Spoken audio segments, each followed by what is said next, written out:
So, the Republic of Somaliland, a self-declared state located in the Horn of Africa, has three political parties. And you might be wondering, Fredo, do you mean Somaliland has three major political parties? And I would answer no. Somaliland has only three political parties. And then you might ask, do you mean that Somaliland only has three political parties with elected representatives in its parliament? And I would answer no. Seriously, listen to me. Somaliland has only three political parties, period. And then you might ask, wait, what if someone starts a fourth political party? Aren't you worried that this video would then become out of date? And I would say, no, I'm not worried about that because written into the Somaliland Constitution itself is a stipulation which says only three political parties are allowed, and forming a fourth or fifth party is not only discouraged, it is illegal.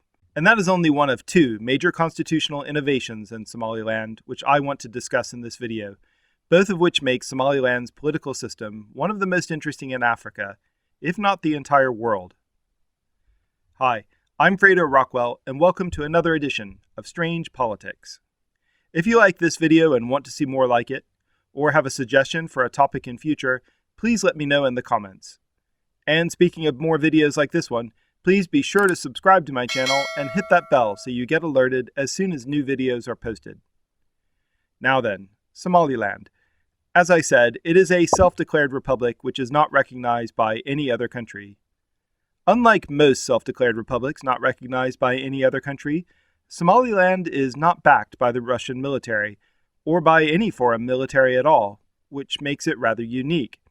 You see, Somaliland is what most self-declared republics pretend to be, a genuine attempt by a group of people to create their own nation in the face of an outside threat. And the people of Somaliland did this following the 1991 collapse of the Somali Republic, which happened at the beginning of the Somali Civil War, a civil war which began 30 years ago and is still going strong. Just so the rest of the video makes sense, here's a quick historical sketch. Before 1960, the Somali people were spread across 5 different administrations: the colonies of Italian Somaliland, British Somaliland, French Somaliland, which is now known as Djibouti, and Kenya, plus the independent empire of Ethiopia. And by the way, the white 5-pointed star on the flag of Somalia is meant to represent the Somali people in these 5 places. British Somaliland and Italian Somaliland were both granted independence in 1960, and a few days after becoming independent, they united into a single country, the Somali Republic. This union was formed without a huge amount of discussion between the two groups, and perhaps because of this, there was a significant amount of strain between North and South. And as a country, the Somali Republic never really worked all that well. One reason for the strain is that the Somali people are divided into multiple distinct clans and subclans, each with their own unique cultural traditions and economic specialties. The area which previously made up British Somaliland is dominated by the Isaaq clan, a group which is known for being really good at business and which has long-standing trade links with the people of the Arabian Peninsula. This knack for business and trade has helped the Isaaq clan become relatively prosperous compared to other Somali clans, and this has led to resentment and anti-Isaaq prejudice in other parts of Somalia. In 1969, the democratic government in the Somali Republic was overthrown in a coup led by Major General Mohammed Siad Barre, who ruled the country for the next 22 years. Like many dictators, Barre resorted to stoking ethnic tensions as a way to stay in power, and he especially targeted the Isaaq clan. And when I say targeted, I mean what we now refer to as ethnic cleansing. Between 1987 and 1988, an estimated 50,000 to 200,000 Isaaq clan members were killed by Barre's regime in what is commonly referred to as the Forgotten Genocide. A few years later, in 1991, Barre was toppled as dictator, and the Somali Republic descended into one of the most chaotic civil wars in history. To try and keep themselves safe in an increasingly dangerous situation, traditional leaders from the Isaaq clan and other northern clans began meeting together to try and keep the civil war from spreading to their region. This was largely successful, and the north, basically the area formerly known as British Somaliland, remained mostly peaceful, while the rest of Somalia collapsed into a failed state. With no central government to turn to, these traditional clan leaders soon issued a declaration of independence, and the Republic of Somaliland was born. And as a whole, Somaliland has been a significant success. It has remained peaceful, for the most part, and compared to the rest of Somalia, it is fairly stable and prosperous. The region's historic trading links with the Arabian Peninsula have been maintained, and, in relative terms at least, life is generally okay. I don't want to paint an overly rosy picture here. There are problems, and there has been the occasional armed conflict with another self-proclaimed region to Somaliland's east, Puntland, but things are certainly much better than they could have been.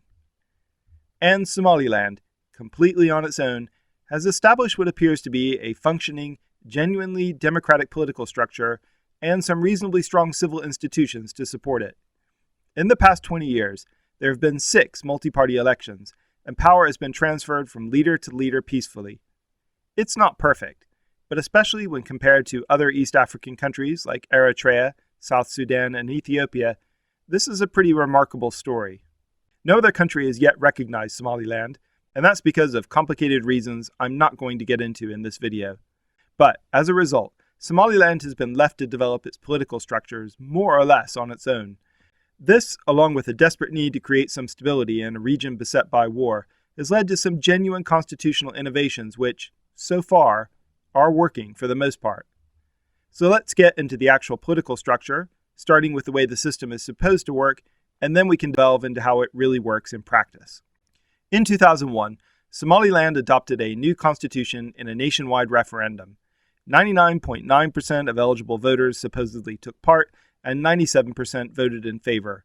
These numbers sound suspiciously high, but I think it's reasonable to assume that the Constitution has enjoyed widespread popular support. For the 10 years or so between the 1991 Declaration of Independence and the 2001 Constitution, Somaliland has been ruled by a council of traditional clan leaders called the Gurti. Members of the Gurti are not elected. They are appointed from the traditional leadership of Somaliland's various clans and subclans. So the Gurti is not at all democratic, but clans and their leaders do have a lot of legitimacy in the eyes of most Somalis, and for all its faults, the Gurti did manage to hold Somaliland together while the rest of Somalia was tearing itself apart. So the 2001 Constitution does something which is pretty unprecedented in African politics. Instead of replacing the Gurti with an elected parliament, the Gurti has been incorporated into the new system and continues today as the upper house of parliament. This is extremely unusual. Most African societies have some sort of traditional leadership structure, but these have for the most part been excluded from post-colonial constitutional arrangements. So, for example, Nigeria has dozens of emirs and chiefs who officially have no political power, but in practice are very influential, and because of this, the Nigerian government regularly meddles in the appointment of traditional leaders, and the whole thing gets very messy. Leaving traditional leaders out of the political system was, I'm pretty sure, a decision made mostly by the colonial powers when they were preparing the colonies for independence. I mean, how could a stable nation-state develop from a system which included a body of unelected traditional leaders? Okay, so there's that. So in Somaliland, the traditional power structures are incorporated into the constitution, reinforcing the legitimacy of the government rather than competing with it for authority, which, considering how much a stable government is needed in Somaliland, it's probably a good idea, at least for now. The Gurti is now sometimes referred to in English as the House of Elders. There are 82 members, all appointed from traditional clan and subclan leadership, and very much like the House of Lords in the UK, which is also unelected and based on traditional power structures, the Gurti acts as a revising chamber, returning bills to the lower house, the House of Representatives, with recommended changes. But the House of Representatives is free to ignore these changes if it wants to. So, like the House of Lords, the Gurti can only delay legislation, not block it entirely. The Gurti does have one unusual and exclusive power. It can extend the term of the president and members of the House of Representatives during times of national emergency, and this will come into play coming up, so stay tuned. So the lower house, as I just mentioned, is called the House of Representatives. It also has 82 members, chosen by proportional representation from Somaliland's 6 districts. Members serve 5-year terms, and each must be a member of one of Somaliland's 3 political parties. Like the House of Representatives in the U.S., it has primary control over bills concerning government finances. The presidency is very much on the American model. He or she is the head of state, runs the executive branch, and appoints a cabinet called the Council of Ministers. Now then, as I said in the opening, there is a provision in the Somaliland Constitution limiting the number of political parties to 3. And what I mean by that is only 3 political parties are allowed to contest elections for the House of Representatives or the presidency. The reasoning behind this rule is pretty fascinating. You see, while clan leaders have been brought into the Somaliland political system, the Somaliland Constitution is designed to try and reduce the influence of clans and subclans over time. And to do this, Somaliland needs to have strong political institutions, like political parties, which are not based on clan loyalty. There are a lot more than 3 clans or subclans in Somaliland, so limiting the number of parties to 3 makes it impossible for every ethnic group to have its own party. This definitely does sometimes happen in African politics. For example, when the Somali Republic was formed in 1960, a staggering 60 ethnic-based parties all ran for the country's first parliamentary elections. The tricky bit, of course, is deciding which 3 political parties are allowed to exist. And here is where the idealism of the Constitution begins hitting the messy reality of real-life politics. In 2002, Somaliland held its first local elections across all 6 of the country's districts. All candidates were required to be members of a political association, not a party, an association, and political associations could be formed by anyone. All you needed to do is to collect signatures from 1,000 voters. From the many associations which were formed for that 2002 local election, 3 were chosen to become Somaliland's 3 legal national political parties. These were the United People's Democratic Republic, which is known by its Somali initials as UDUB or UDUB, for Justice and Development, known as UCID, and the Kulmiya Peace, Unity and Development Party, which is mostly known simply as Kulmiya. These 3 were selected not just for getting the most votes in the local elections. To be eligible for political party status, associations needed to get at least 20% of the vote in each of the country's 6 districts. So this is a pretty interesting idea, and one which has sort of worked. Somaliland's political parties tend not to be based on support from a single clan, or based primarily in one part of the country, 2 problems which have beset many other African political systems. But the reality of how Somaliland's 3 parties work in practice is, to be honest, a bit messy. Let's start with their political ideologies. In theory, this should be their defining characteristics. In reality, I have a very hard time detecting much ideological difference between the parties, when I can detect any ideology at all, that is. And it's not just me.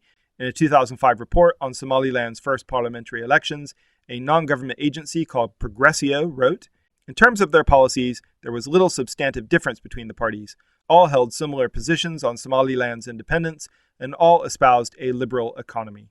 So instead of promoting an ideology, Somaliland's parties tend to run on their ability to deliver results, both in terms of personal competence and in terms of delivering results to their particular voters, who, unfortunately, still kinda divide along clan lines. The limit to 3 has prevented parties from being run by a single clan, but they nevertheless tend to be supported by groups of clans. A small but significant improvement, I would say. The first elections to the House of Representatives were held in 2005 and were largely deemed to be free and fair. The results produced a fairly even split between the 3 parties, which has led to a need for coalition building to pass legislation, which is probably a plus. But remember how I said that Gurti can extend the terms of office holders in times of crisis? Well, they have done this over and over again for the House of Representatives, and believe it or not, there still has yet to be a second parliamentary election. Yes, that's right, the 5-year terms of each representative, which began in 2005, have now lasted 16 years, and counting. As I record this, the next election is scheduled for May 2021, but don't hold your breath. There are several reasons for the delays. Elections are expensive, and without international recognition, Somaliland is not eligible for international aid programs. There's also been a massive drought, and the biggest opposition party in the House of Representatives is making things difficult for the Election Commission to get things underway.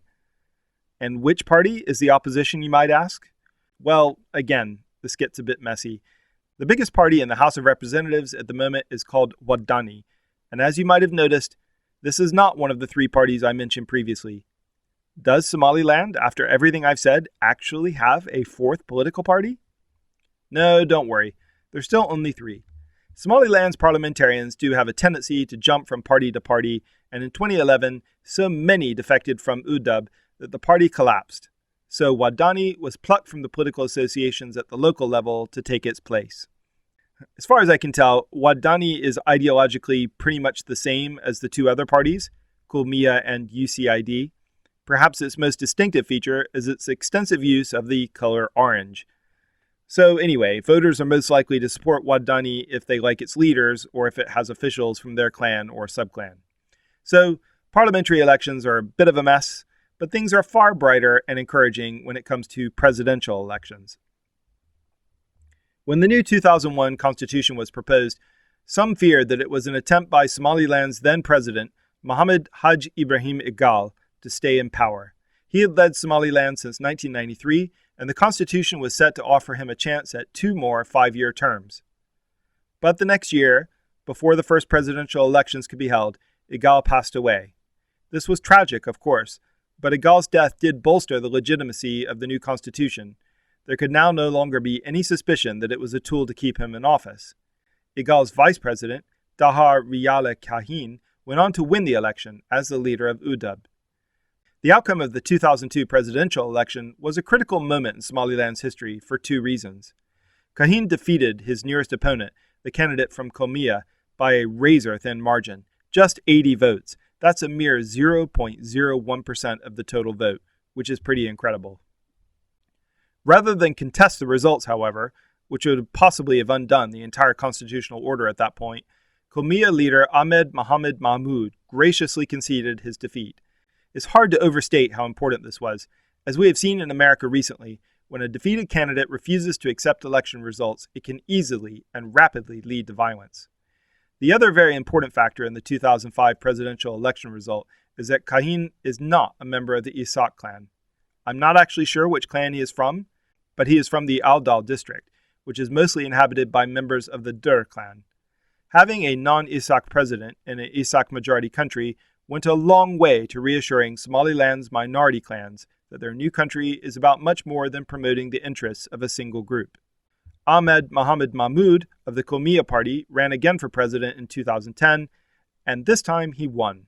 This could have been another flashpoint, but President Kahin allowed power to peacefully transfer to his opponent, and again, it's hard to overstate how important a moment this was. In many African countries, and especially the countries which surround Somaliland, this pretty much never happens. It doesn't even happen in America now all the time, come to think of it.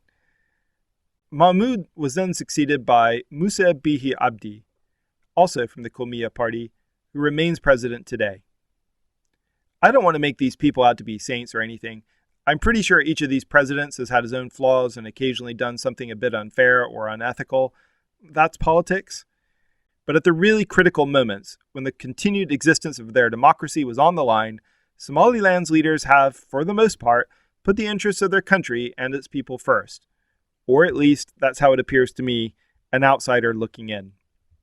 Politics in Somaliland is far from perfect. Women are extremely underrepresented, and non-Muslims are not even allowed to run for office. But whatever criticism Somaliland is due, it's hard not to admire how it has kept its citizens relatively safe and relatively prosperous in one of the most chaotic, militarized regions of the world, and, despite the chaos surrounding it, has managed to keep the flame of democracy alive. So this is a good news story, and one which deserves to be told more widely. Thanks for watching. Did you know much about Somaliland before watching this? Or did you know that the Somaliland Constitution allows only 3 political parties? Let me know in the comments. And please be sure to like, share, and subscribe to this channel for more videos about strange politics. See you in the next video.